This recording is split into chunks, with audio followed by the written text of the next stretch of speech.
Welcome to everyone. और आप लोगों को पता है कि वर्ल्ड कप का जो सीज़न है वो स्टार्ट होने वाला है और उससे पहले जो है बांग्लादेश की जो एक सीरीज़ होने वाली है न्यूजीलैंड के साथ। और जो न्यूजीलैंड है वो टूर कर रही है बांग्लादेश की, आप इसको preparation for the world cup भी कह सकते हैं। और आज जो है हम सारी इन जो है ना सीरीज़ के बारे में डिस्कस करने वाले हैं। और इसको हम जो है ना बगैर टाइम ज़ाया किए हम जो है ना उसको स्टार्ट करते हैं। और इसके अंदर सबसे पहले है कि हम लोग जो डिस्कस करेंगे, सबसे पहले यहाँ पे हमारे पास आ रही है वेदर रिपोर्ट। इस जो हमारा जो पहला ओडीआई होने वाला है वो 21 सितंबर को होने वाला है। और ये डे नाइट मैच है जो कि शेर बंगला स्टेडियम में जो है वो खेला जाएगा। तो वेदर रिपोर्ट की अगर हम बात करते हैं तो यहाँ पर देखें कि यहाँ पे जो है सबसे पहले इंपॉर्टेंट चीज़ है कि 100% चांसेस ऑफ रेन यहाँ पर आ रहा है। और उस वक्त ये आप रेन फोरकास्ट भी देख रहे हैं कि यहाँ पर जो है ना थ्रू आउट जो है ना इस वक्त जो है ये वेदर जो है ना ये बारिशों का ही सीज़न है जो यहाँ पर कि बांग्लादेश में जो है इस वक्त स्टार्ट हुआ है। तो यहाँ पर जो है ना हम लोग एक्सपेक्ट कर सकते हैं कि यहाँ पे जो है वो बारिश हो सकती है, क्योंकि जो चांस ऑफ रेन है वो यहाँ पे अगर आप लोग देखें तो ये 100% चांस ऑफ रेन जो है ना वो यहाँ पर आ रहा है। उसके बाद अगर हम पिच रिपोर्ट को करते हैं कि अगर बारिश से हम लोग बच जाते हैं और उसके बाद हम जो है आगे बढ़ते हैं, बारिश नहीं आती है या मैच शुरू हो जाता है पहले और उसके बाद बारिश कहीं है वो जाकर आती है, तो ऑब्वियसली पिच रिपोर्ट जो है वो बड़ी ज़रूरी है। और उसको हम लोग जो है यहाँ पर डिस्कस करते हैं कि यहाँ पर जो है ना ओवरऑल द पिच जो है शेर बंगला स्टेडियम की है ना ये बैटिंग के लिए काफ़ी हेल्पफुल है। और इसके अंदर ये है कि जो बैटिंग एवरेज है यहाँ पर जो first inning batting average score जो होता है ना वो अगर हम जितने भी यहाँ पे ओडीआईज खेले गए हैं तो 332 रन यहाँ पे बैटिंग एवरेज आती है। और जो कि हमें यहाँ से इसके रन से आइडिया होता है कि ये बड़ी अच्छी एक बैटिंग ट्रैक है जो कि बैट्समैन को काफ़ी जो है फेवर करती है। लेकिन जैसे ही मैच यहाँ पे प्रोग्रेस होता है उसके बाद जो है ना वो एवरेज स्कोर जो आपके स्टार्टिंग में आपको जब मार पड़नी शुरू होती है बॉलर्स का तो कुछ और नजर आता है, लेकिन जिस तरह वो जो मैच प्रोग्रेस करता जाता है तो वो रन रेट जो ऊपर चढ़ा होता है वो बिल्कुल नीचे आना शुरू हो जाता है। और यहाँ पे जो स्कोर है ना आपको नजर आता है कि बहुत बड़ा यहाँ पे स्कोर होने वाला है। तो जैसे स्पिनर्स आते हैं तो यहाँ पे जो मैच है वो वापस आना शुरू होता है और रन जो है ना वो यहाँ पे रुकने शुरू हो जाते हैं। और स्पिनर्स को जो है यहाँ पर हेल्प मिलती होती है अगर आप उसको कंपेयर करेंगे फास्ट बॉलर्स के साथ। तो यहाँ पर अगर मैं ये डिस्कस करूँ आपके साथ, यहाँ पे जो एवरेज जो फर्स्ट इनिंग स्कोर है वो यहाँ पर अगर आप देखें तो ईयर वाइज जो है यहाँ पे जो स्टार्ट हुआ है 2013 से पहले का जो डाटा है तो यहाँ पर 2013 के अंदर जो एवरेज स्कोर था वो तकरीबन तकरीबन 250 प्लस था। उसी तरह यहाँ पर 2015 में ये तकरीबन तकरीबन आप समझ लें जो एवरेज है इसकी 350 के आसपास भी गई है। लेकिन क्योंकि हम इस वक्त जो सीरीज़ खेल रहे हैं वो 2023 के टेन्योर में खेल रहे हैं तो 2022 से और 23 के दरमियान का ये जो डाटा आपको एक फ्लैट लाइन जो यहाँ पर नज़र आ रही है ये तकरीबन 300 रन के आसपास है। तो 300 रन का यहाँ पे एवरेज स्कोर जो है वो आता है। और अगर हम बात करें कि टॉस कितना इंपॉर्टेंट है यहाँ पर, तो यहाँ पर टॉस के ऊपर ये है कि टीम्स जो है वो ऑब्वियसली कोई टॉस जीत कर पहले बैटिंग करना पसंद करता है, कोई टॉस जीत के पहले बॉलिंग करना पसंद करता है। तो स्टैट्स के मुताबिक यहाँ पर जो टीम जो है ना पहले बैटिंग करती है उसके जीतने के चांस जो है यहाँ पर 53% है। और जो बॉलिंग करती है उसके यहाँ पर जीतने के जो चांसेस हैं अकॉर्डिंग टू स्टैट्स वो 35% है। और यहाँ पर जो ड्रॉ है मतलब कोई नॉट रिजल्ट जो मैचेस हुए तकरीबन 12% यहाँ पे मैचेस ऐसे हैं जिनका कोई रिजल्ट वगैरह नहीं आया है। अब अगर हम बॉलर्स की बात करते चले यहाँ पर इकोनॉमी वाइज कौन सा बॉलर है तो यहाँ पे जो ज़्यादा हेल्पफुल है तो सबसे पहले आप यहाँ पे देखें जो चाइनामैन लेफ्ट आर्म चाइनामैन है इनको यहाँ पर जो है ना फ्रीक्वेंटली रन होते हैं। और यहाँ पे तकरीबन जो इनकी इकोनॉमी रेट है यहाँ पे जितने भी मैचेस खेले गए हैं तो यहाँ पर जो इसकी इकोनॉमी आ रही है वो तकरीबन 5+ में आ रही है। उसके बाद जितने भी बॉलर्स हैं उसके अंदर सबसे सक्सेसफुल बॉलर जो हम ऑर्थोडॉक्स बॉलर्स हैं हमारे पास जो लेफ्ट आर्म होते हैं उनकी जो इकोनॉमी है वो 3 के आसपास की है। लेग स्पिनर की इकोनॉमी जो है वो 3 से 4 मतलब 3.80 के आसपास की इकोनॉमी है। उसके बाद जो हमारे पास मीडियम पेसर्स हैं उनकी जो इकोनॉमी है वो भी अबव 3 है। ऑफ ब्रेक है वो भी अबव 3 है। फास्ट बॉलर्स भी तकरीबन अराउंड कोई 350 के पास आप कह सकते हैं इकोनॉमी है। तो अगर यहाँ पर देखा जाए तो यहाँ पे जो सबसे ज़्यादा सक्सेसफुल बॉलर्स हैं वो यहाँ पे ऑर्थोडॉक्स बॉलर्स हैं जो कि बांग्लादेश स्क्वाड के अंदर तो डेफिनेटली शामिल होंगे, आपको 1-2 मिल जाएंगे। लेकिन न्यूजीलैंड के अंदर देखना है कि वहाँ पर सिर्फ एक जो है रविंद्रा जो वो है वो एक लेफ्ट आर्म स्पिनर है, लेकिन ही इज़ क्वाइट यंग। अभी रिसेंटली उसने इंटरनेशनल क्रिकेट को ज्वाइन किया तो अभी उससे हम कुछ इतना ज़्यादा एक्सपेक्ट नहीं कर सकते क्योंकि बांग्लादेशी बॉलर जो है ना यहाँ पे ज़्यादा मेच्योर है और उनको पता है कि यहाँ पे कैसे बॉल करना और कैसे यहाँ पे जो है मेंटेन करना, कि ऑब्वियसली उनका जो है ये एक होम ग्राउंड है। अब अगर हम बात करते हैं टीम परफॉर्मेंसेस को एट वेन्यू के, इस वेन्यू के ऊपर क्या हुआ है तो यहाँ पर आपके सामने स्टैट्स हैं कि बांग्लादेश का क्योंकि होम ग्राउंड है तो बांग्लादेश ने यहाँ पे 70 मैचेस खेले हैं जबकि न्यूजीलैंड ने यहाँ पर सिर्फ 2 मैचेस खेले हैं। और जो बांग्लादेश ने यहाँ पे 70 में से 32 मैच जीते हैं, 37 हारे। लेकिन न्यूजीलैंड ने जो 2 के 2 मैचेस खेले हैं दोनों के दोनों मैचेस जो है यहाँ पे न्यूजीलैंड जो है वो हार गई है। और यहाँ पर अगर इंपॉर्टेंट चीज़ को हम डिस्कस करें तो जो रन्स पर ओवर है वो तकरीबन 5.07 का बांग्लादेश का, और अगर हम इस कैलकुलेशन के हिसाब से चलते हैं तो बांग्लादेश तकरीबन 50 ओवर में या 250 रन करती आ रही है जित 70 मैचेस के अंदर एवरेज वाइज अगर हम यहाँ पे बात करते हैं। और उसी तरह अगर देखें जो न्यूजीलैंड ने यहाँ पे जो 2 मैचेस खेले हैं तो वो 4.82 की एवरेज के साथ उसने यहाँ पे रन किए हैं, और ऑब्वियसली ये फ़र्क था कि जिसकी वजह से यहाँ पे जो न्यूजीलैंड की टीम है वो हारी है। अब अगर हम परफॉर्मेंस एनालिसिस की बात करें हेड टू हेड के अंदर तो यहाँ पर जो टोटल मुकाबले हैं ना न्यूजीलैंड और बांग्लादेश के दरमियान वो खेले गए हैं, तकरीबन 38 मैचेस खेले गए हैं। लेकिन जो बांग्लादेश है उसने यहाँ पर 10 मैचेस जीते हुए हैं टोटल, और न्यूजीलैंड ने 28 मैचेस जीते हुए हैं। लेकिन न्यूजीलैंड को ऑब्वियसली एज है क्योंकि बड़ी टीम है, बांग्लादेश से ज़्यादा मैचेस खेले हुए हैं। लेकिन यहाँ पर आपने ये भी माइंड में रखना है कि अब जो न्यूजीलैंड है वो किसी न्यूट्रल वेन्यू पे या यूरोपियन कंट्रीज वाली साइड के ऊपर कहीं पर नहीं खेल रही है, क्योंकि न्यूजीलैंड आई है बांग्लादेश में। तो बांग्लादेश के अंदर जो बांग्लादेश का रिकॉर्ड है वो काफ़ी अच्छा है, क्योंकि यहाँ पे T20 सीरीज भी हमने पास में देखी है कि बांग्लादेश ने इंडिया को भी हराया है, यहाँ पे ऑस्ट्रेलिया को भी हराया, इंग्लैंड को भी यहाँ से हरा के भेजा हुआ है। तो न्यूजीलैंड के लिए ये टूर जो है वो इतना आसान नहीं होगा। अब हम बात करते हैं कि बांग्लादेश के जो प्लेयर्स हैं उनके स्टैट्स पे अगर हम लोग चलते हैं तो यहाँ पर हम देखते हैं कि सबसे पहले तमीम इकबाल की बात करते हैं। तमीम इकबाल के जो ओडीआई स्टैट्स हैं वो काफ़ी अच्छे हैं, तकरीबन 36 की एवरेज है, हाईएस्ट स्कोर 158 है, तकरीबन 8000 रन बनाए हुए हैं। स्ट्राइक रेट भी वनडे क्रिकेट के हिसाब से बहुत अच्छा है, 78.54 है, 100 उसने किए हुए हैं, 14 सेंचुरीज की हुई है, 50 जो उसने किए हैं, 56 टाइम्स यहाँ पे जो है 50 स्कोर की हुई है। और अगर हम तमीम इकबाल को देखें शेर बंगला स्टेडियम के अंदर तो यहाँ पे भी जो एवरेज है अच्छी है, 34 की एवरेज है, हाईएस्ट 132 है, और यहाँ पर भी जो है ना 500 उसने ऑलरेडी कर रखे हैं। तो यहाँ पे तमीम इकबाल जो एक अच्छी ऑप्शन हो सकती है जो कि आपकी बेस्ट 11 के अंदर जो है ना वो कंसिडर की जा सकती है। और अगर हम न्यूजीलैंड के खिलाफ तमीम इकबाल की परफॉर्मेंस को डिस्कस करें तो यहाँ पे 26 मैचेस में 26 इनिंग्स है और 656 रन जो है उसने यहाँ पे बनाए हुए हैं, और तकरीबन 78 हाईएस्ट है, और 25 की बैटिंग एवरेज है न्यूजीलैंड के खिलाफ, इतनी बुरी नहीं है, और 25 की एवरेज एक अच्छी टीम के खिलाफ वी कैन कंसिडर के ये अच्छी जो है। और 100 कोई नहीं किया, 650 किए हुए हैं, और 3 दफ़ा 0 पर आउट हुए हैं, और 79 चौके हैं, और तकरीबन 6 छक्के भी लगाए हुए हैं।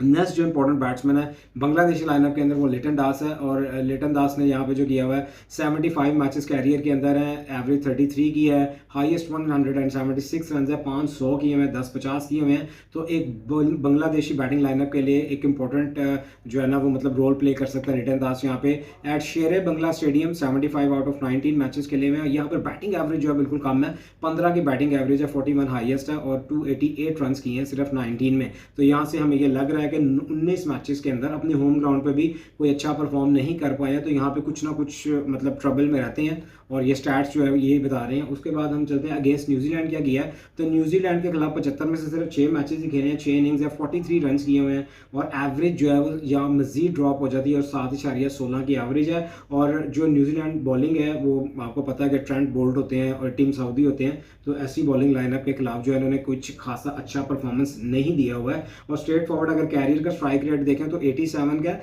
लेकिन जब स्ट्राइक रेट आ जाता है न्यूजीलैंड के खिलाफ वो भी ड्रॉप होता है, अराउंड कोई 55 का स्ट्राइक रेट आ जाता है। उसके बाद हम डिस्कस करेंगे सोमिया सरकार को, 61 मैचेस हैं और 3 दफ़ा नॉट आउट है, 1768 रन बनाए हैं, 127 नॉट आउट हाईएस्ट है। अगेन बाकी बैटर्स की तरह 32-33 की एवरेज है यहाँ पे, which is quite good for the Bangladeshi batters, और 200 है, 1150 है। अब अगर हम आ जाते हैं शेर बंगला स्टेडियम के अंदर तो यहाँ पर ये देखें हाईएस्ट 127 नॉट आउट है, 483 रन बनाए हुए हैं। बैटिंग एवरेज शेर बंगला स्टेडियम के अंदर बढ़ जाती है और इंटायर अपने वनडे कैरियर से भी ज़्यादा हो जाती है, और 40.25 की एवरेज है। इसका मतलब है कि जो शेर बंगला स्टेडियम है यहाँ पे इनको रन्स करने आते हैं, और यहाँ ये ग्राउंड में वो फ्रीक्वेंटली रन्स बना भी रहे हैं, क्योंकि एवरेज जो है इनके इंटायर कैरियर से ज़्यादा यहाँ पर हो जाती है। 100 भी किया हुआ है और वो भी 127 नॉट आउट है। अब डिस्कस करते हैं कि न्यूजीलैंड के खिलाफ कदरे बेहतर रिकॉर्ड है इनका, जो हमारे लिटन दास है उससे बेहतर है, क्योंकि उसकी 7 की एवरेज थी, इनकी 18 की एवरेज है, और तकरीबन 82 का स्ट्राइक रेट है, विच इज़ गुड। 250 किए हुए हैं, 3 दफ़ा गेंद जो है उनकी लिटन दास की तरह 0 पर आउट हुए हैं। तो ये थे हमारे पास सोमैया सरकार के स्टार्ट से।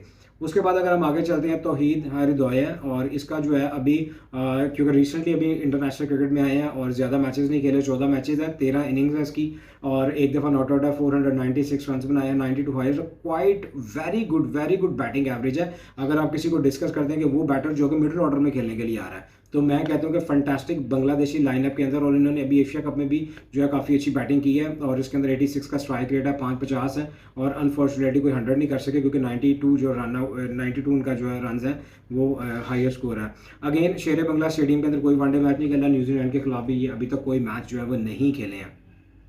अब यहाँ पर हम डीपली एनालाइज करेंगे कि जो बांग्लादेशी बॉलिंग लाइनअप है वो क्या कहती है। बांग्लादेशी लाइनअप के अंदर जो मोस्ट जो एक एक्सपीरियंस बॉलर हम कह सकते हैं वो सबसे पहले मुस्तफिजुर है, जिन्होंने 91 ओडीआईज में रिप्रेजेंट किया बांग्लादेश को। और यहाँ पर जो देखना पड़ेगा वो ये कि economy 5.08 which is quite good in one day cricket. और यहाँ पर इनके विकेट्स देखें तो 151 जो है बड़ा वाइटल रोल होता है इनका, क्योंकि ये नया बॉल भी करते हैं, और लास्ट में जब बांग्लादेशी विकेट्स के ऊपर टर्न मिलता है तो वहाँ पर आके इसका बड़ा इंपॉर्टेंट रोल होता है कि वहाँ पर के डेप्थ में बॉलिंग करते हैं, और अपना मतलब वहां पे इन्होंने अपना नाम बनाया हुआ है कि वहां पे इतने इजीली और फ्रीक्वेंटली जो है ना वो रन्स नहीं करने देते। खासकर इनका जो स्लोअर वन ये करते हैं ना लास्ट में आगे, वो बैट्समैन को जो है ना काफ़ी तंग करता है। तो डेफिनेटली हमारी प्लेइंग 11 के अंदर जो है मुस्तफिजुर रहमान को भी हम जो लाजमी उसको कंसिडर करेंगे, क्योंकि एक्सपीरियंसड है और बहुत ज़्यादा क्रिकेट खेली हुई है। उसके बाद तंजीम हसन साकिब हैं, ये भी रिसेंटली आए हैं, और इन्होंने क्वाइट जो है ना ब्रिलियंट किस्म की बॉलिंग की है एशिया कप के अंदर, खासकर इंडिया के अगेंस्ट, और बहुत ही सरप्राइज पैकेज है ये इंडियन बैटिंग लाइनअप, जो कि आपको पता है कि रन्स बनाने का मतलब बहुत फ्रीक्वेंटली के साथ मतलब फ्रीक्वेंटली से रन्स बनाते हैं, उनको भी इन्होंने सरप्राइज किया, और ये डेफिनेटली मेरी प्लेइंग 11 के अंदर शामिल होंगे, क्योंकि इसके पास जो है ना स्पीड है, उसके बाद आउटस्विंग होता है बड़ा प्यारा, लेंथ एरियाज को जो है ना प्रॉपर्ली हिट करना आता है, बॉडी में खिलाते हैं। डेफिनेटली ये जो है ना ये टफ टाइम देने वाला है न्यूजीलैंडर्स को, और आपको ये आगे चल के जैसे मैच इन प्रोग्रेस आता है तो आपको पता चलेगा कि बॉलर कितना इफेक्टिव होने वाला वहाँ पे। अगेन उसके बाद हमारे पास जो स्पिनर्स हैं ये सारे येलो वाले स्पिनर्स हैं, और इसके अंदर मोहम्मदुल्लाह ठीक है ऑलराउंडर है, और 82 विकेट्स अभी तक ले चुके हैं। इकॉनमी हमने देखनी है 5.21 की इकॉनमी है, ठीक है, which is very good in ODI cricket. और उसके बाद नसीम है, और ये लेफ्ट आर्म स्पिनर है, और इन्होंने बहुत सरप्राइज किया है, खासकर इतनी ज़बरदस्त किस्म की परफॉर्मेंस दी इन्होंने जो है एशिया कप के अंदर। और अभी चूंकि एशिया कप और कंडीशंस जो बांग्लादेश श्रीलंका की क्वाइट सेम है, तो what we are expecting that कि यहाँ पर भी न्यूजीलैंड के खिलाफ जो है वो टफ टाइम देने वाले हैं। तो ये भी हमारी प्लेइंग 11 के अंदर जो है बेस्ट 11 के अंदर शामिल हो सकते हैं, जिन लोगों को मतलब वो उन प्लेयर्स में जिनको हमने वॉच करना है ड्यूरिंग द मैच। तो I will definitely go with Naseem Ahmed. और उसके बाद जो हम जाते हैं तो जो है मेहदी हसन है, काफ़ी एक्सपीरियंस्ड है इन T20 क्रिकेट, वनडे क्रिकेट के अंदर अभी जस्ट 5 मैचेस खेले हैं। अगेन इकोनॉमी के अगर हम देखें तो 4.52 which is extremely good in ODI cricket. 5 matches के अंदर 5 विकेट्स लिए हुए हैं। तो आई थिंक जो बांग्लादेशी बॉलिंग लाइनअप है ना, एक्सपेक्ट महमूदुल्लाह, क्योंकि ये कभी कभी बॉल करते हैं, रेगुलर बेसिस पर बॉल नहीं करते, तो I will definitely pickup Mustafizur और नसीम अहमद और मेहदी हसन, जो कि हमारे लिए जो प्लेयर्स ऑफ टू वॉच है इन दिस अपकमिंग ओडीआई। तो ये डेफिनेटली बॉलर्स जो है ये मेरी लाइनअप का हिस्सा होंगे। अब चलते हैं हम लोग न्यूजीलैंडर बॉलर्स की तरफ। तो यहाँ पे ट्रेंट बोल्ट है, अगेन ब्रिलियंट बॉलर है, आप सबको पता है, इनके बारे में कुछ बताने की जरूरत नहीं, लेकिन आपको यहाँ पे आपको मेंशन करना है कि 4.94 की इकोनॉमी है, ठीक है, 7 for 34 बेस्ट है, 195 विकेट्स ले चुके हैं। तो आई थिंक ये भी डेफिनेटली जो है ना ये प्लेइंग 11 में होने चाहिए, इफेक्टिव होंगे ये। उसके बाद जो है हमारे पास फर्गूसन है, ठीक है, उनकी जो इकोनॉमी है 5.72 की, 87 विकेट्स लिए हुए हैं। उसके बाद ये जो दो हमारे क्वाइट मतलब आप कह सकते हैं इतने एक्सपीरियंस बॉलर नहीं है, और बांग्लादेश में भी ये ज़्यादा क्रिकेट नहीं खेले हुए, तो I will definitely go with इस सऊदी के साथ, क्योंकि आपको पता है कि बांग्लादेश की जो विकेट्स होती हैं वहाँ पे टर्न मिलता है, ट्रैक इस तरह का है वहाँ पे। तो आई थिंक डेफिनेटली यहाँ पर जो है स्पिनर जो है वो ज़्यादा हेल्पफुल रहने वाले हैं। तो definitely I will pick along with Mustafizur. मैं ट्रेंट बोल्ट को ज़रूर जो है अपनी प्लेइंग 11 में लेना चाहूँगा, और उसके साथ जो है मैं ये इस सऊदी को भी डेफिनेटली लूँगा, क्योंकि ये एक अच्छी ऑप्शन होगी न्यूजीलैंड के पास, क्योंकि ज़्यादा स्पिनर्स नहीं है, तो आई थिंक वो इनसे ज़्यादा ओवर्स करवाएंगे, और ये जो है ना ज़्यादातर सारे मैचेस भी खेल सकते हैं, अनलेस कि इनको अगर कोई इंजरी वगैरह नहीं होती, तो डेफिनेटली ये करेंगे। अब हम जो न्यूजीलैंडर बैटर्स हैं उनको देखते हैं। तो यहाँ पे हैं टॉम ब्लंडल है, और ये 6 मैचेस अभी तक खेले हैं, 23 की इनकी एवरेज, 82 का स्ट्राइक रेट है, 138 रन किए हुए हैं, और ये शेर बंगला स्टेडियम में नहीं खेले, लेकिन ये बांग्लादेश के खिलाफ पहले भी खेल चुके हैं। और सॉरी बांग्लादेश के खिलाफ नहीं, इनके जो एशिया के अंदर स्टैट्स हैं वो मैं आपके साथ शेयर करूं कि इन्होंने अभी तक एशिया के अंदर जो है सब कॉन्टिनेंट्स के अंदर 3 मैचेस खेले हैं और 103 रन बनाए आउट ऑफ 138। तो यहाँ पे ये है कि अगर ओवरऑल देखा जाए तो एवरेज जो है इनकी 23 का, लेकिन एशिया के अंदर जब ये मैचेस खेल रहे हैं तो यहाँ पर जो इनकी एवरेज है वो बढ़ जाती है। तो आई थिंक कि ये जो है इनको रन्स करने आते हैं यहाँ पे, या इनको एशियन क्रिकेट जो है वो सूट कर रही है, एशियन पिचेस जो है वो शूट कर रही है, तो इनको जो है ना यहाँ पर मतलब रन्स करने का में भी यहाँ पे जो है रन्स भी बना सकते हैं। उसके बाद अगर हम चलते हैं हेनरी निकोलस की तरफ, तो यहाँ पर यह है कि 54 मैचेस खेल चुके हैं न्यूजीलैंड की तरफ से, और इनकी जो बैटिंग एवरेज है 38 की, which is quite good. 200 not out इनका हाईएस्ट स्कोर है, 50 का स्ट्राइक रेट है इनका, ये थोड़ा ड्रॉप डाउन है, और 900 और 12 जो है 50 यहाँ पे बना चुके हैं, 321 चौके हैं और 8 छक्के भी लगा चुके हैं। शेर बंगला स्टेडियम में अभी तक कोई मैच नहीं खेले हैं, और स्टैट्स अगेंस्ट बांग्लादेश इनके हैं वो हम डिस्कस करते हैं कि यहाँ पर इनके जो स्टैट्स हैं वो 6 मैचेस में 8 इनिंग्स के लिए एक दफ़ा नॉट आउट है और 390 रन बनाए। लेकिन अगेन अगर एवरेज कैरियर वाइज देखें तो 38.78 है, और उसके बाद एवरेज जो है अगेंस्ट बांग्लादेश बढ़ जाती है, और which is quite good. Strike rate 50 का है, बांग्लादेश के खिलाफ 61 का हो जाता है। और उसके बाद ये है कि आई थिंक कि इनको बांग्लादेशी बॉलिंग जो है ना खेलनी आती है, और डेफिनेटली अगर यहाँ पर जो है इनको रन्स बनाने का मौका मिलता है तो डेफिनेटली ये भी जो है कि रन्स भी यहाँ पर बना सकते हैं। विल यंग यहाँ पर आते हैं, 19 मैचेस खेले हैं अभी न्यूजीलैंड के लिए, 690 रन बनाए, 43 की बैटिंग एवरेज, बहुत ही ज़बरदस्त बैटिंग है, एवरेज है इसकी ओडीआई के अंदर। 89 का स्ट्राइक रेट है, 200 भी बना चुके हैं और 350 भी बना चुके हैं जस्ट अपनी 19 बारियों के अंदर। आई थिंक इस बैटर को भी पता है कि कैसे रन बनाना है, कैसे विकेट के ऊपर स्टे करना है। तो अगर हम इसको देखें कि बांग्लादेश के खिलाफ क्या किया, तो बांग्लादेश के खिलाफ जो इनका जो स्टैट रिकॉर्ड है वो कुछ अच्छा नहीं है। 2 मैचेस खेले हैं, 2 मैचेस में जस्ट 12 रन बनाए हैं और 12 की एवरेज है, क्योंकि एक दफ़ा 11 नॉट आउट किया और एक दफ़ा जो है आउट हो गया। 92 का स्ट्राइक रेट है, और 13 बॉलों में ये तकरीबन एक दफ़ा आउट हुए हुए हैं। तो आई थिंक कि अभी हमें चलना, और मैच प्रेडिक्शन के बारे में अगर हम फाइनली अब यहाँ पे बात करते चलें, तो यहाँ पर ये चीज़ है कि जो बांग्लादेश की टीम है ना, ऑब्वियसली उनका होम ग्राउंड है, तो बांग्लादेशी टीम जो है उसको पता है कि यहाँ पे कैसे खेलना है, क्योंकि बांग्लादेशी टीम ने यहाँ पे ऑस्ट्रेलिया को भी फंसाया हुआ है मैचेस के अंदर, यहाँ पे इंग्लैंड को फंसाया, इंडिया को फंसाया है। पाकिस्तान की सीरीज जब T20 हुई थी, पाकिस्तान को भी उन्होंने यहाँ पे टफ टाइम दिया था।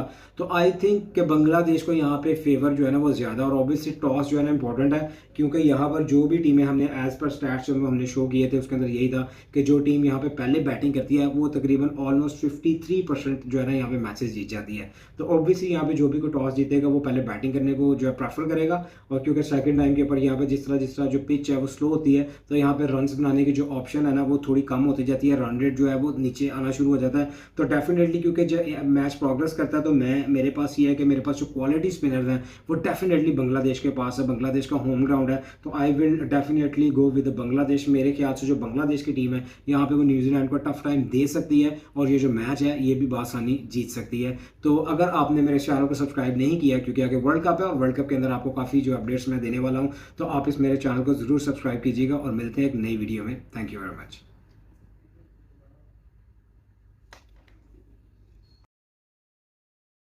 Welcome to everyone. और